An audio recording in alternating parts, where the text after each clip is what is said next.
Lanterns, and welcome back to Phantom FM. We've got quite a bit to talk about this week, so let's get into it.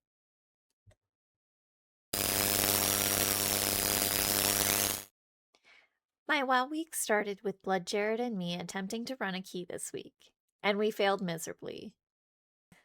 I decided to give Mistweaver healing another try, but unfortunately, the run brought me down a little.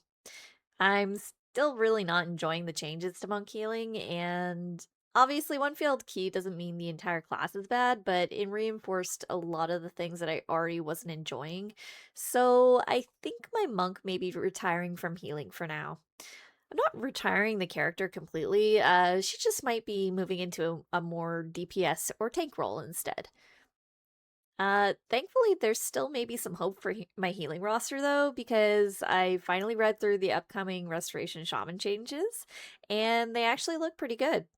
Um, there's changes happening that address some of the problems that I had with Shaman, and they sound good enough that I might start playing mine more again. So while the monk may be stepping away from healing, my Shaman might be making a comeback.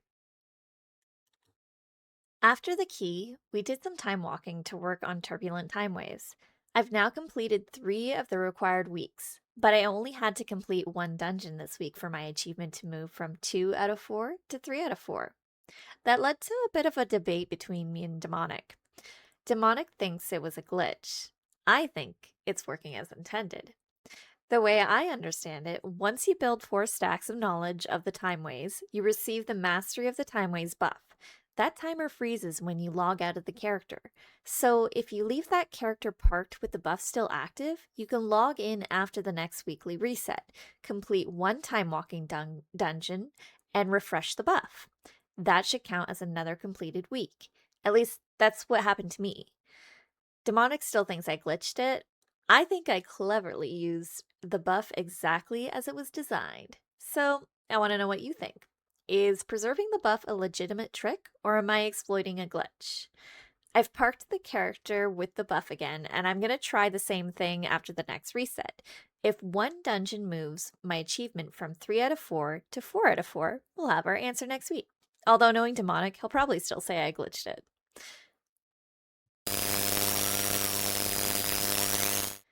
Last week, we looked at the PTR calendar and predicted that patch 12.1 would launch on August 11th, and now it's official. The Curse of Ulatek launches on August 11th, with Season 2 beginning the following week on August 18th. So apparently, we actually read the signs correctly. When the patch arrives, we'll get access to the new Altar of Fangs dungeon, the Tidebound Grotto Lair, where we'll face the new instanced world boss Nymersa Wavecaller, and the beginning of Prey Season 2. We'll also be able to access all Delve tiers, although Bountiful Delves won't begin until Season 2. The new Mythic Plus rotation includes Altar of Fangs, Murder Row, Den of Nalarak, The Blinding Veil, Voidscar Arena, King's Rest, Temple of Sethrilus, and Ruby Life Pools. I'm not going to go through every dungeon individually, but I'm definitely not excited to see Murder Row in there. And then there's Ruby Life Pools, which I'm really not excited to see again. I remember that first area being awful, especially one of the first pools. Someone would always accidentally pull that extra group off to the left, and everything would immediately go to shit. So, naturally, Blizzard decided we needed to experience that again. I am curious to see how some of the older dungeons feel in the new rotation, but I could have done without Murder Row and Ruby Life Pools. Season 2 begins on August 18th.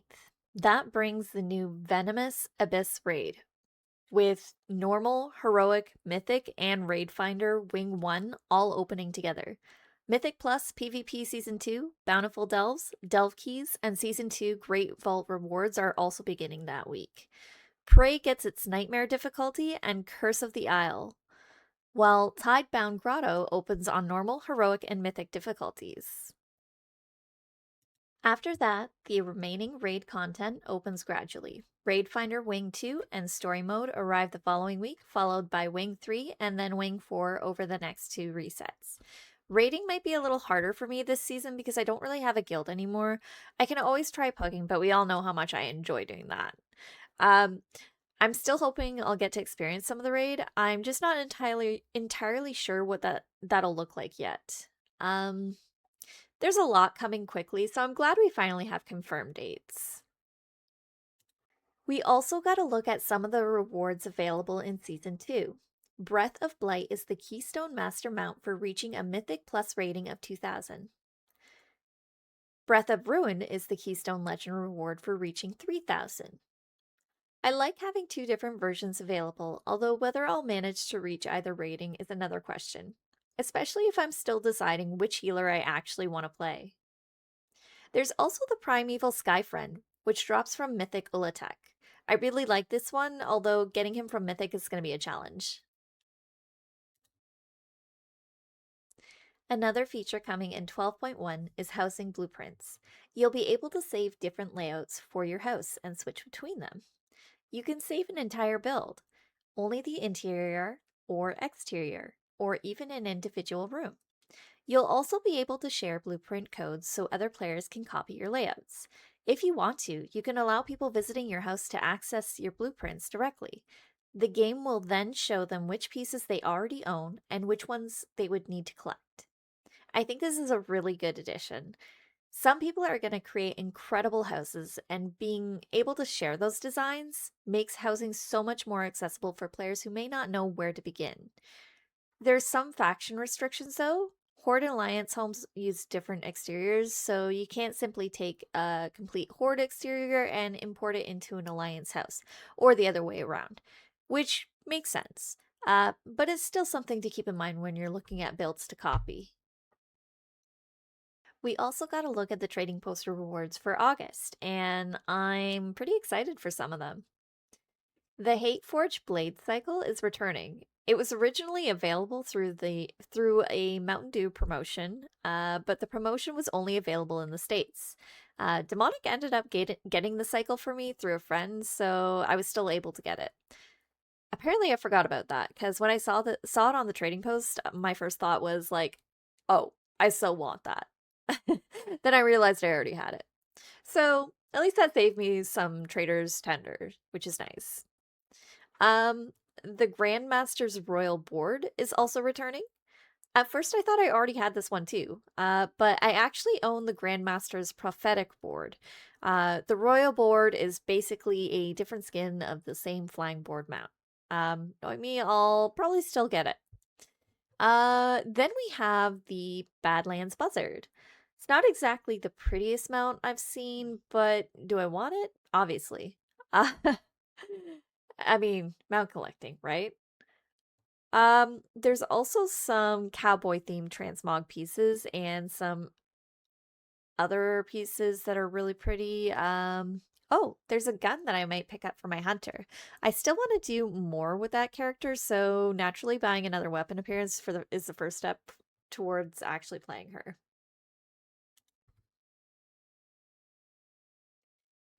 Outside of WoW, Deamonic and I spent some time playing Palworld together on our laptops. We were sitting together, but we were mostly working on our own things. It was just a nice, relaxed way to spend some time together while we both played. Wrinkles also decided to invade the space between us, turning our Palworld session into a little bit of a family gaming night. Wrinkles joining us.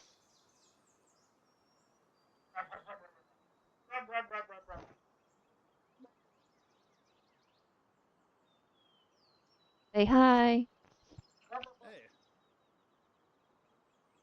I played Palworld back in 2024, but it's been a while. I already had a world from back then, but I don't have any of the progress or items from our old server, and starting from scratch again kinda sucked. I did take down the boss at the Rain Syndicate Tower by myself, and the fight was pretty easy. It looks like they added quite a lot since I last played, including more story, quests, new areas, and so far the additions all seem pretty good. I just have to get past the part where I need to rebuild everything that I used to have. Oh, I got it. Oh, hey. Nori and I also returned to Ghost Watchers this week.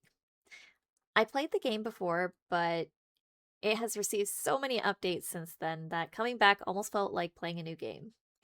The easiest way I can describe Ghost Watchers is that it's almost like a spookier, more chaotic Phasmophobia. You're still investigating a location, trying to identify the ghost, but the ghosts are much more aggressive and apparently much better at catching me off guard. Oh my god. Jesus. Fuck! I'm running. I didn't go to the basement.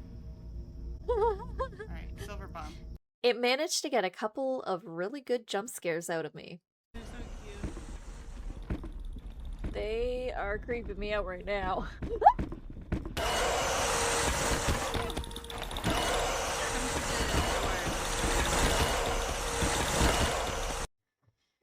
Nori also showed me a secret location that gives you a ridiculous amount of money. I had no idea it was there, but I'll happily accept the game funding my paranormal investigations. Oh. How'd you know the code? Don't worry about it. Well, I want to. Oh. Ooh, monies. That's my monies now. Wait, I gotta check.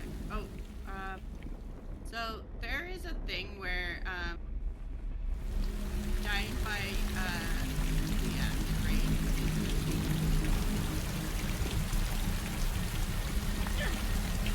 Goodbye, cruel world. Wait, you did achievement? Achievement? Yes. Yes. Give me. So, you die, or you have to light into the stage. I'm dead! Achievement acquired. See how it says at the top? It's a little parking thing? Yeah. I regret nothing.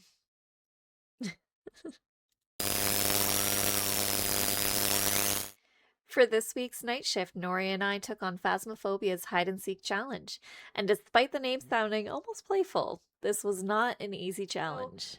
And it's in Point Hope. I hate Point Hope. Okay. We started with no sanity, couldn't regain any sanity, and were constantly being hunted. The challenge was basically hide, try to gather enough information, and do your best not to die. We were not very successful at the last part. Shit! Fuck! I'm screwed. I'm dead. Nori and I died a lot.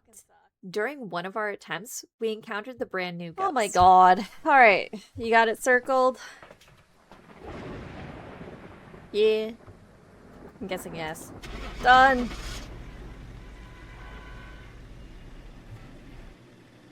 Yeah!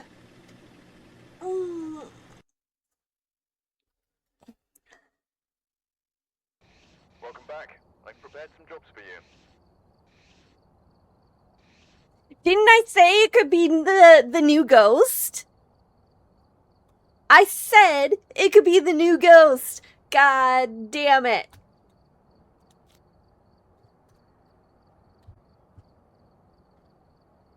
Ma'am. It was incredibly fast, and based on its speed, we thought it had to be a Thay. We were wrong. Turned out to be a Deildegast, which made a little more sense once we learned how its ability actually works. Which brings us to this week's Ghost Files.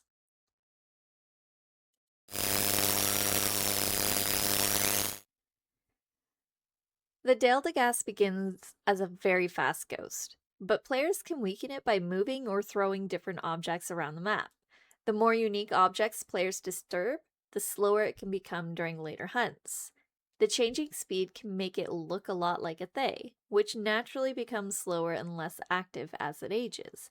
Unfortunately, we never even made it to the ghost room, so we had no inkling that our ghost might be slowing down. All we knew is that it was extremely fast, and apparently very good at killing us. If you encounter a ghost that begins incredibly fast, pay attention to whether its speed changes and to what everyone has been touching or throwing. It may not be a Thay aging, it could be a Deildegast, reacting to the objects you've disturbed. Honestly, I really like this ability. It gives players a way to influence the ghost without necessarily realizing they're doing it, and it makes identifying it more complicated than simply listening to its speed once. And that was my gaming week. My monk may be retiring from healing, while my shaman prepares for a possible comeback. Our patch 12.1 prediction was right. Wrinkles joined our Palworld session, and Nori and I died in almost every supernatural way available to us. Don't forget to tell me what you think about the Turbulent Timeways buff. Is preserving it between weekly resets a legitimate trick, or is Demonic right that I'm exploiting a glitch? I'm testing it again next week, so we'll find out whether one dungeon is enough to finish my fourth and final week. Until then, I'm sticking with it's working as intended. Until next time, little lanterns, keep the lanterns lit.